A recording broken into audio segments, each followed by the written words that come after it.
ক'ত গ'ল স্যাৰ ঢেকাজুলি সিংড়িয়া ঘৰ ক'ত ঢেকাজুলি কি নাম সঞ্জয় দাস সঞ্জয় দাস কি দিব আহিছিলি স্যার এইটো মানে এই ভাঙটো দিব আহিছিল ভাংটো বিক্ৰী কৰিব আহিছিল মৰিবাৰীত তোৰ নাম কি ৰতন দাস ৰতন দাস ঘৰ ক'ত সিংড়ি ঢেকাজুলি ঢেকীয়াজুলি কি দিব আহিছিলি ভাঙ দিব আহিছিল ভাং দিব আহিছিলি তোৰ নাম কি শিব মাহাতো শিৱম মাহাতো মাহাতো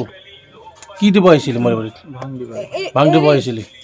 কিমান কেজি আছে ভাং 11 কেজি 11 কেজি কাৰ তাত বিক্ৰী কৰিব আহিছিলি তহঁতে নাম নাজানো তেখেতৰ। নাম নাজানো কিমান টকাত বিক্ৰী কৰিছিলি মই কথা পতা নাছিলো কোনে পাতিছে কিমান টকাত বিক্ৰী কৰিছিলি নাই এইটো 37,000 37,000 টকাত কিমান কেজি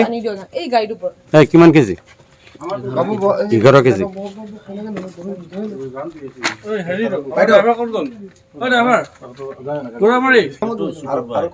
ক'ত গ'ল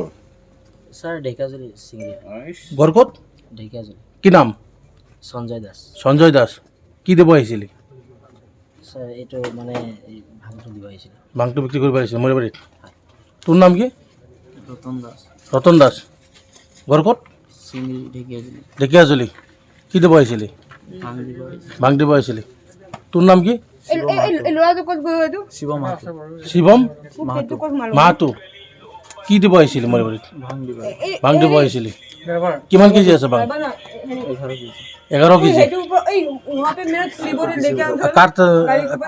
তাত বিক্ৰী কৰিব আহিছিলি তহঁতে নাম নাজানো তেখেতৰ। নাম নাজানো কিমান টকাত বিক্ৰী কৰিছিলি মই কথা পতা নাছিলো কোনে পাতিছে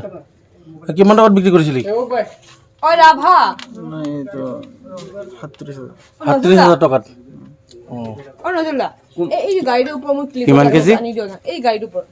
যিকোনো খবৰৰ বাবে যোগাযোগ কৰক 7099017330 লগতে 7099017110 নম্বৰত।